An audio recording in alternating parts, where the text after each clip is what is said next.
Bonjour Devox. Comment allez-vous? Bon, troisième jour, j'espère que vous prenez du plaisir ici à se retrouver. C'était bien de vous voir tous et toutes, les sponsors, les participants et bien sûr les speakers. Merci à tous d'être présents.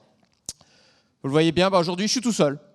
J'étais censé être accompagné de David, mais bon, il est en retard, donc on va se lancer sans lui.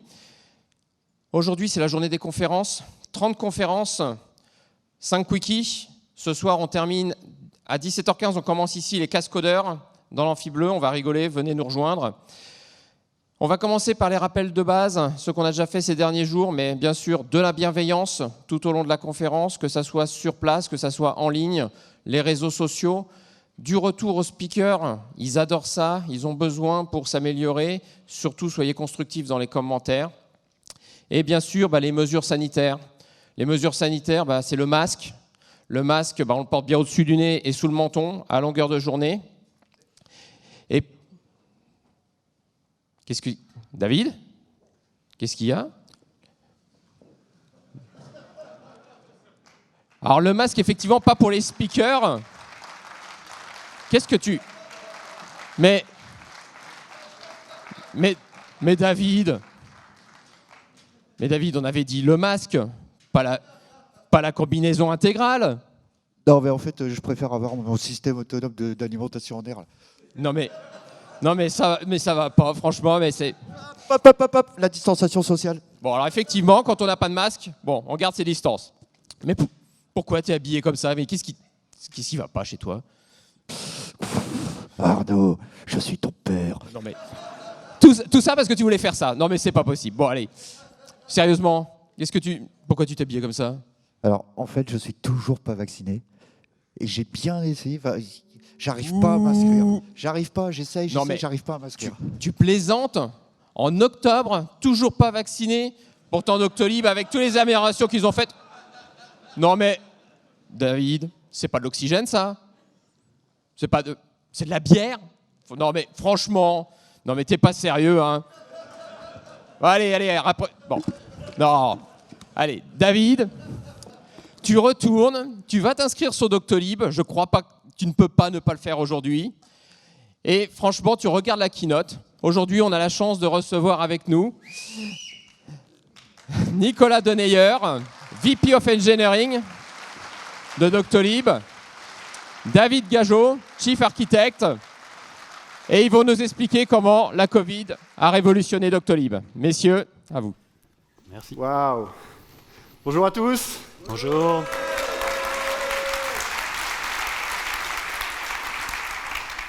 Vous avez manqué quand même, hein. Ça faisait longtemps. Ça fait bizarre. Bonjour à tous. Enchanté.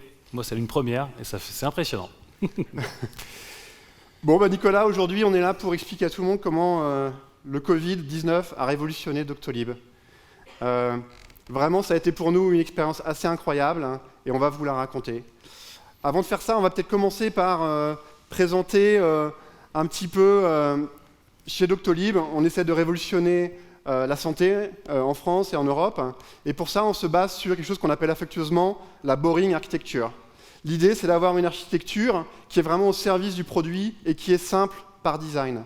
On essaye à chaque fois qu'on fait un choix de regarder combien ça coûte au moment du build, au moment du développement, combien ça coûte au moment du run, la prod, la maintenance et tout ça.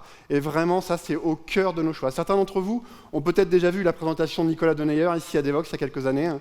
Ça n'a pas complètement changé chez Doctolib, on a ça dans notre ADN. C'est vraiment important de le comprendre. Pour prendre un petit exemple qui va avoir du sens dans la suite de l'histoire, le cache, par exemple, en tant que développeur, on sait bien que du cache, c'est super efficace, ça nous permet d'enlever des serveurs, ça nous permet d'aller plus vite. Et en même temps, on oublie toujours que c'est plus compliqué, que ça rajoute des bugs, que le diagnostic est plus compliqué. Et donc, chez Doctolib, du cache, on n'en met quasiment pas. On en a presque peur, parce que ça vient casser la simplicité. Et vous verrez, c'est important dans la suite de l'histoire. On va vous raconter 3 courtes histoires qui sont un peu les 3 saisons du Covid chez Doctolib. Et puis, merci de nous écouter, c'est super. La première saison chez nous, c'est comment on a démocratisé la téléconsultation en un week-end. La téléconsultation chez Doctolib, il faut comprendre que ça existait déjà avant le Covid. C'était une fonctionnalité qui était...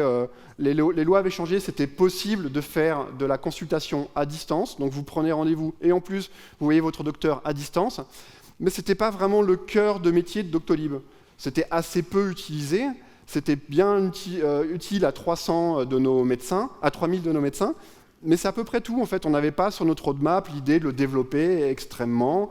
En plus, on avait un mécanisme d'onboarding sur le terrain. On avait des gens qui allaient voir les médecins, qui leur configuraient la webcam, la facturation, la transmission, Amélie, tout ça. Donc c'était assez compliqué à faire et on voulait faire ça super bien parce que la qualité chez Doctolib, c'est important.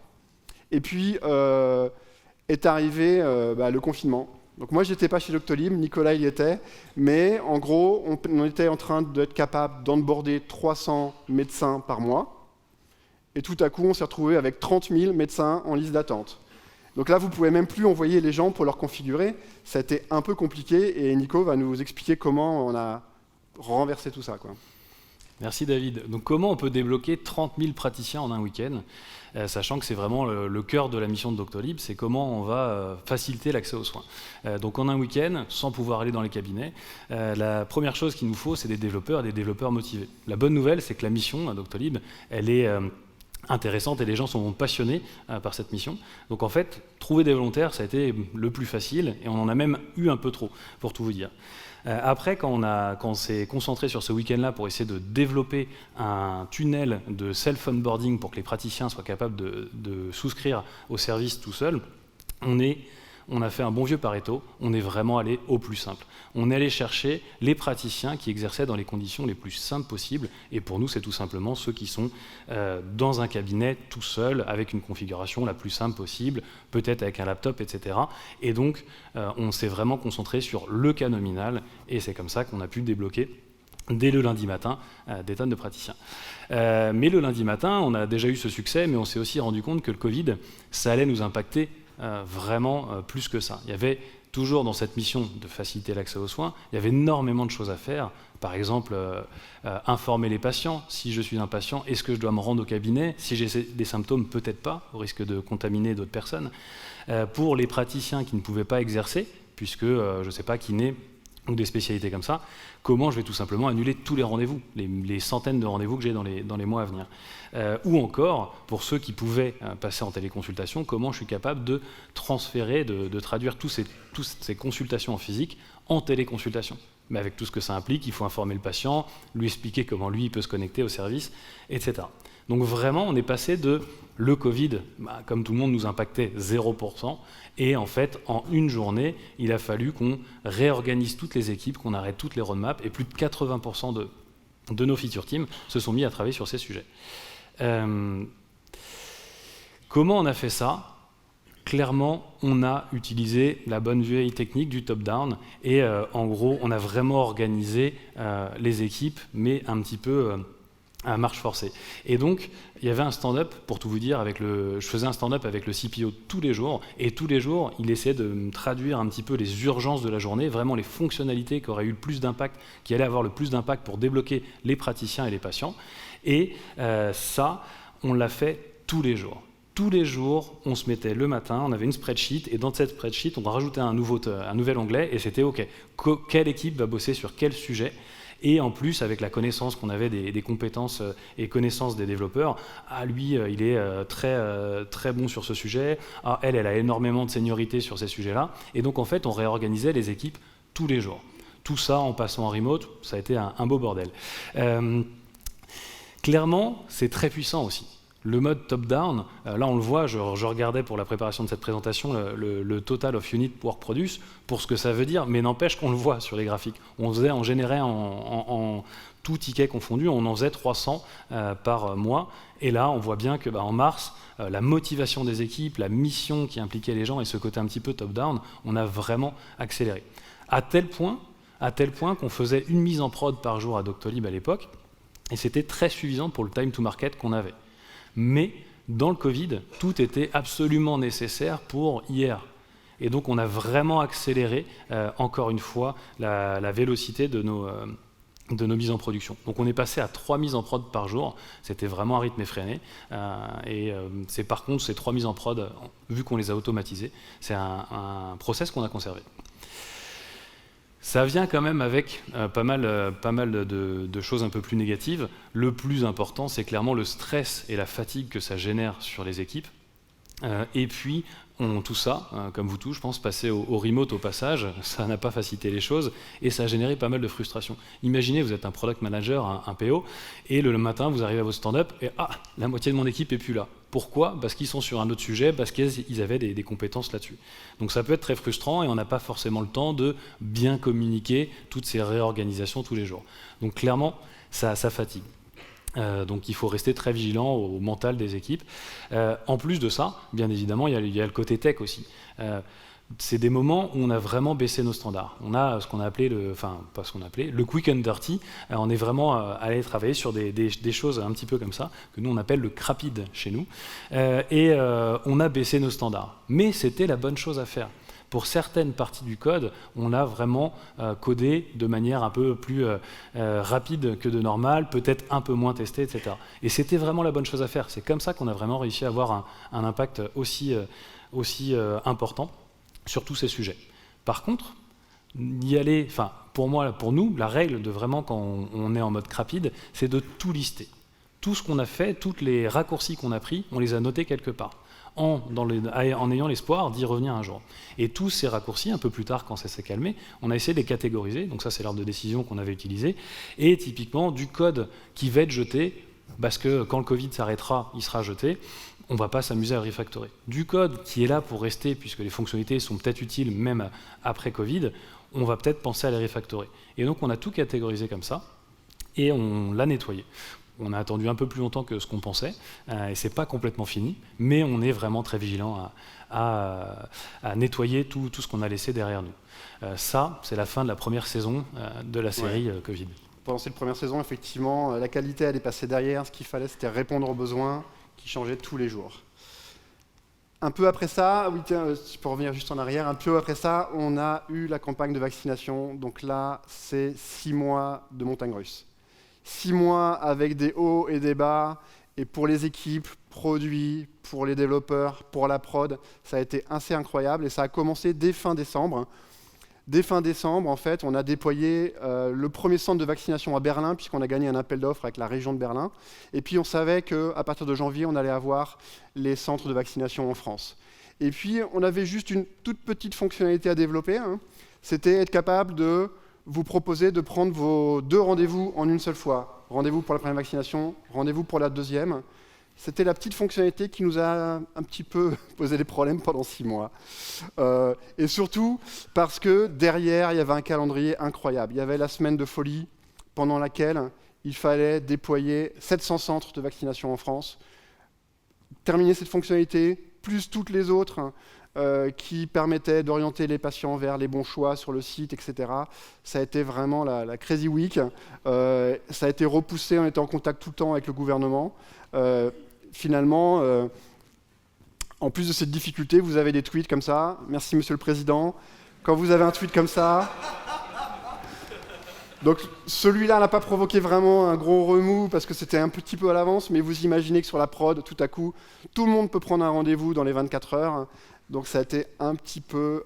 ça nous a mis le zen à l'épreuve. Et puis certains d'entre vous, ou tous parmi vous, vous l'avez vu, on avait aussi des petites difficultés quand même sur le site.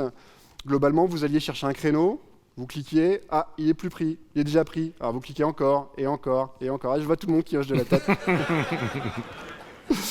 Et puis vous cherchez le deuxième, et on dit, ah non, celui-là, il est plus pris, mais le premier non plus.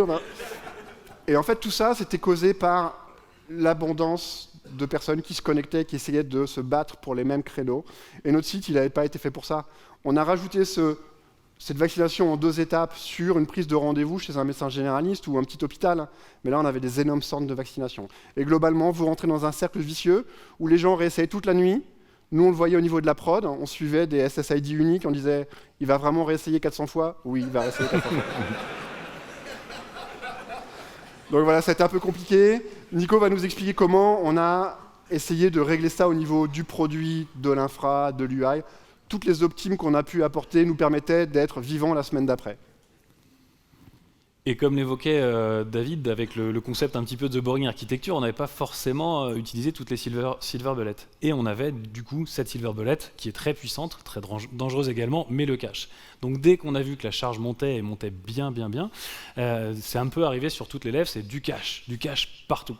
Tout le monde est motivé, tout le monde veut en mettre, tout le monde veut en mettre partout, et c'est un petit peu décousu. Ça bouillonne d'idées, mais c'est un peu dans tous les sens.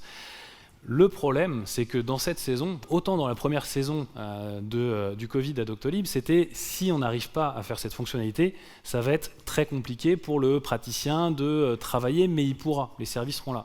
Dans la deuxième saison, les enjeux, c'est si on n'arrive pas à tenir la deadline de demain et de l'annonce du président ou de quoi que ce soit, c'est on est par terre. Et donc, les enjeux étaient encore très élevés. On est reparti sur du top-down, mais ce coup-ci, c'était un peu plus technique. Et c'était entre tech. David était arrivé, il était très content de voir l'énergie qu'il y avait à Doctolib dans un bon moment. Et en fait, ce qu'on a fait, c'est qu'on a pris vraiment ceux qui étaient le plus expérimentés sur ces sujets, et tous les matins, il y avait quasiment une war room, et on essayait de définir c'est quoi le plan de bataille pour la journée. Et donc là, ce que vous voyez, c'est marqué en haut à gauche, c'était le mercredi 12. Ce mercredi 12, on s'est posé, et les idées ont fulminé dans tous les sens.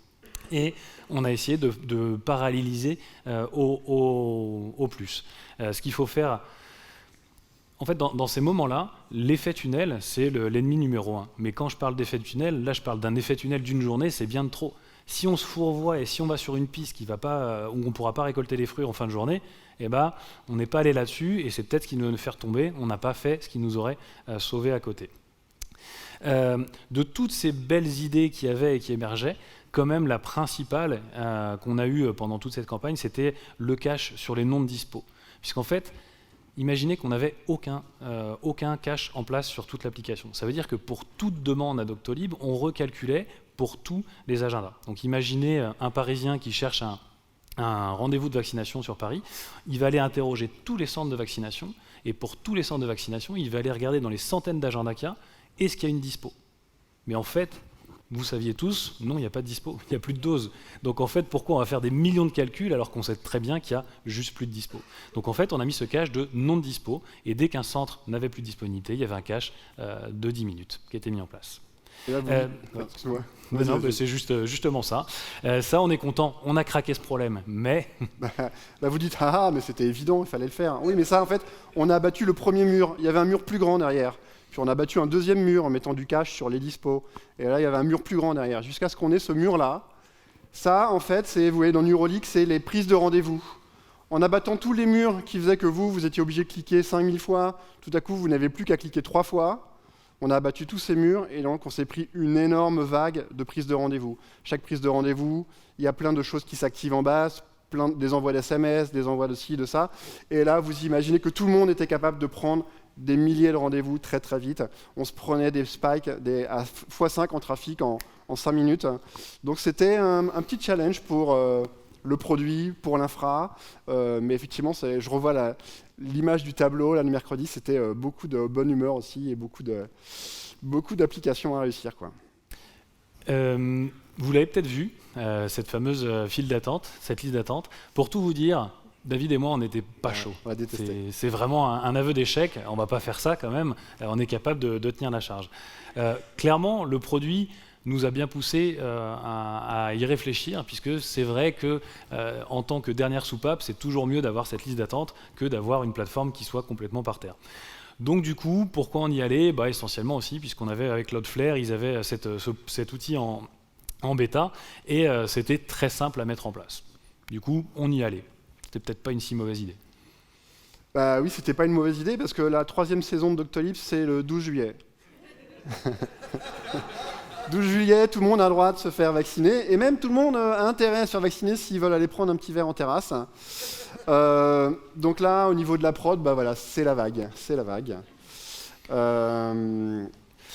C'est la vague, et surtout, en fait, on n'était pas complètement préparé. Pas complètement. Pour tout vous dire, là ce sera un peu plus perso, gardez-le pour vous, ne le dites pas à mon chef. Mais ce soir-là, moi j'étais au resto, tranquillement.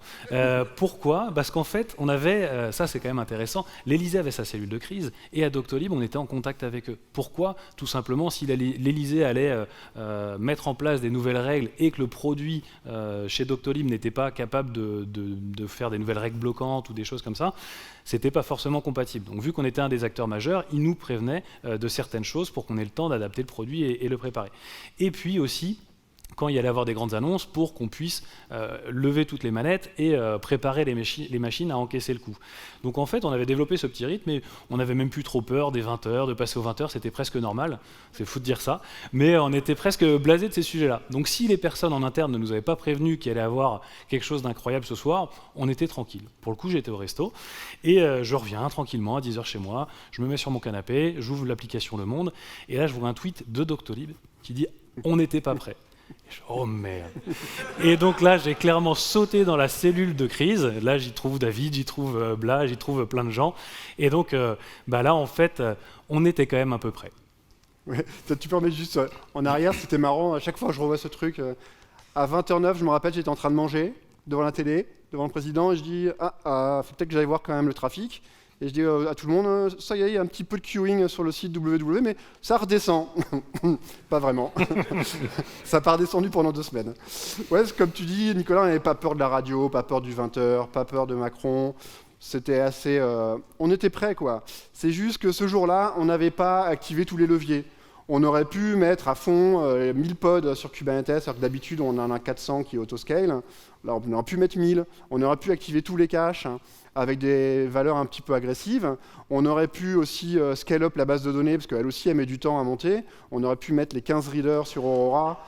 Et donc là, on a un bon millier de cœurs qui sont prêts. Et on ne l'avait pas fait. Donc là, bien sûr, en crise, on l'a fait. C'était pas suffisant.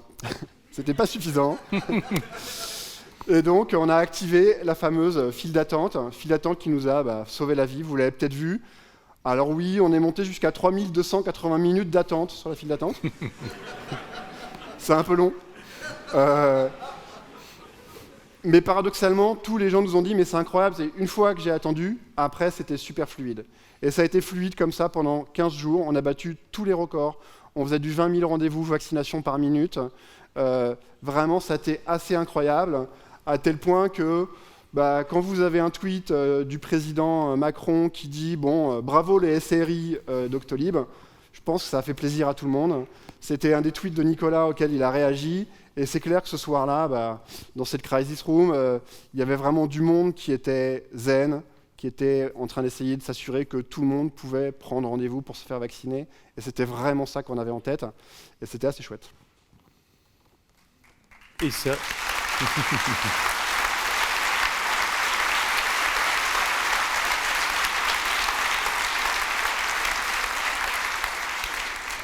Merci. Et donc c'est juste les petits slides de conclusion et c'est vraiment les chiffres qui parlent d'eux-mêmes. À Berlin, c'est l'État de Berlin dans lequel on a été déployé. Et donc là, les chiffres, 6 millions de rendez-vous et 50% d'online booking. C'est-à-dire que c'est un chiffre qui est très important pour nous. On n'appelle pas le centre de vaccination. On prend directement rendez-vous en ligne. Donc ça évite pas mal d'appels, comme vous pouvez l'imaginer. 3 millions en l'occurrence, à peu près. Et en France, les chiffres, 65 millions de rendez-vous, 1800 centres déployés et 75% d'online booking. Donc vraiment, en effet, une campagne où on pense qu'on a vraiment contribué et on en est fiers, très fiers. Ouais. Merci. Merci à tous.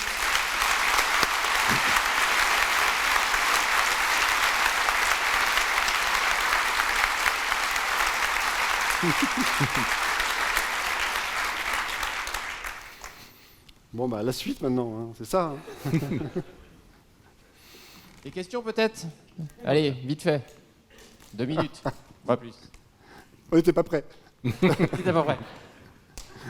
Bonjour. Comment on gère la GDPR en un week-end ? Comment on gère la GDPR en un week-end ? On était déjà prêts, on avait été cité, enfin à l'époque de la GDPR, on avait été cité en tant qu'exemple, on avait essayé d'être prêt. Sur ce week-end et par rapport au funnel d'onboarding, je pense pas que ça n'a pas changé grand-chose, à vrai dire. Non. Il faut savoir qu'on est dans les spotlights chez Doctolib sur tout ça, la sécurité des données patients, Et on communique toujours très ouvertement sur ce qu'on fait, même parfois quand on fait des erreurs. Et vous pouvez aller suivre un petit peu toutes les publications qu'on a faites. Je pense qu'on est vraiment dans les meilleurs sur tout ce qu'on fait en termes de sécu des données, de vos données. Et on essaie de s'améliorer encore plus tous les jours. Exactement. On sait vraiment que la perfection sur la sécurité, c'est pas atteignable, mais par contre, c'est vraiment la target qu'on se fixe tous les jours. Et on est tous patients, il ne faut pas l'oublier. Vraiment, les développeurs et tout le monde à Doctolib est patient également. C'est vraiment quelque chose qui est très, très, très cher pour nous. Nous est très cher. Vous avez attrapé combien d'entre nous qui essayaient de scripter la prise de rendez-vous?